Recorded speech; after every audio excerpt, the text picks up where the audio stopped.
ఎండలు పెరిగిపోయాయి. రోజు రోజుకు బగ్గుమంటున్నాయి. పెరిగిన ఎండలతో విద్యుత్ వినియోగము క్రమక్రమంగా పెరుగుతోంది. వేసవి, యాసంగి పంటల ప్రభావంతో విద్యుత్కు డిమాండ్ భారీగా పెరుగుతుందని విద్యుత్ శాఖ అధికారులు పేర్కొన్నారు. విద్యుత్కు డిమాండ్ ఇలాగే కొనసాగితే 17,000 మెగావాట్లకు చేరుతుందని అంచనా వేస్తున్నారు.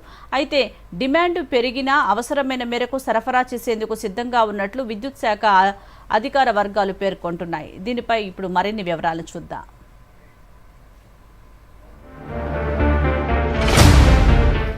రాష్ట్రంలో వాతావరణం మారడంతో విద్యుత్ వినియోగంలోనూ గణనీయమైన మార్పులు చోటు చేసుకుంటున్నాయి. వేసవి కాలం ప్రారంభం కాకముందే ఏకంగా ఫిబ్రవరి నుంచి ఉష్ణోగ్రతలు పెరుగుతుండటంతో విద్యుత్ డిమాండ్ ఎక్కువగా నమోదవుతోంది. ఈ నెల 7న రాష్ట్ర వ్యాప్తంగా 15,804 మెగావాట్ల గరిష్ట డిమాండ్ నమోదైంది. గత ఏడాది మార్చిలో దాదాపు ఇదే స్థాయిలో విద్యుత్ డిమాండ్ ఏర్పడింది. కానీ ప్రస్తుతం ఫిబ్రవరి నెలలోనే రికార్డు బ్రేక్ అయింది. రాష్ట్రంలో విద్యుత్ కనెక్షన్లు ఏటా వేల సంఖ్యలో పెరుగుతున్నాయి. వినియోగదారుల సంఖ్య కూడా అంతే మొత్తంలో పెరుగుతోంది. ఈసారి యాసంగి సాగు విపరీతంగా పెరగడంతో మార్చ్, ఏప్రిల్, మే నెలల్లో డిమాండ్ 17,000 మెగావాట్లకు చేరుకుంటుందని విద్యుత్ శాఖ అంచనా వేస్తోంది. దీనికి తోడు పట్టణాల్లో ఏసీలు, కూలర్లు, గృహోపకరణాల వినియోగం పెరుగుతున్నాయి. అలాగే వాణిజ్య అవసరాలకు కూడా విద్యుత్ డిమాండ్ పెరుగుతోంది. దీంతో విద్యుత్ శాఖపై ఒత్తిడి పెరుగుతున్నా డిమాండ్కు సరిపడా విద్యుత్ శక్తిని అందుబాటులోకి తీసుకురావడానికి ప్రయత్నాలు చేస్తున్నాయి. కాగా రాష్ట్రంలో సగటు డిమాండ్ ఎంత, దానికి అనుగుణంగా ఎంత విద్యుత్ ఉత్పత్తి జరుగుతుందనే లెక్కలు చూస్తే 300 మిలియన్ యూనిట్ల దాకా రాష్ట్రంలో వినియోగం జరుగుతుండగా అందులో మన దగ్గర ఉత్పత్తి అయ్యేది కేవలం 115 మిలియన్ యూనిట్లు మాత్రమే. దీంతో తెలంగాణ జెన్కోలు విద్యుత్ శక్తిని ఇతర రాష్ట్రాల నుంచి కొనుగోలు చేయటం లేదా అక్కడే ఉత్పత్తి చేసుకుని సరఫరా చేస్తున్నాయి. ఈ దిశగా ఇప్పటి వరకు తెలంగాణ జెన్కో విద్యుత్ కేంద్రాల నుంచి 82 ఎంయూలు, సింగరేణి నుంచి 27 ఎంయూలు, హైడెల్ ద్వారా 8 ఎంయూలుగా ఉత్పత్తి జరుగుతోంది.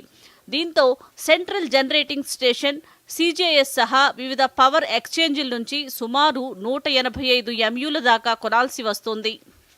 అయితే తెలంగాణలోని విద్యుత్ డిమాండ్కి అనుగుణంగా ఉత్పత్తి లేనందున విద్యుత్ శాఖ అధికారులు విద్యుత్ ఉత్పత్తి సామర్థ్యాన్ని పెంచడానికి అనేక చర్యలు తీసుకుంటున్నారు.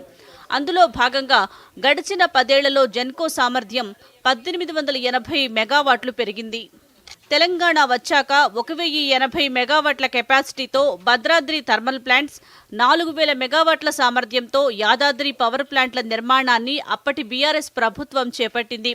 వీటిలో ప్రస్తుతం భద్రాద్రిలో 1,080 మెగావాట్ల థర్మల్ ప్లాంట్స్తో పాటు యాదాద్రిలోని 5 యూనిట్లలో 800 మెగావాట్ల 1 యూనిట్ పూర్తయింది. దీంతో కొత్తగా కేవలం 1,880 మెగావాట్ల పవర్ అందుబాటులోకి వచ్చింది.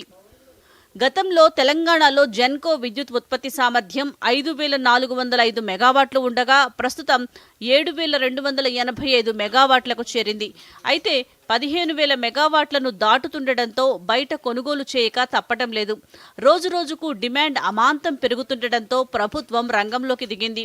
విద్యుత్ సరఫరా పరిస్థితిపై మంగళవారం ఉప ముఖ్యమంత్రి మల్లు భట్టి విక్రమార్క విద్యుత్ సంస్థల అధికారులతో సమీక్ష నిర్వహించారు.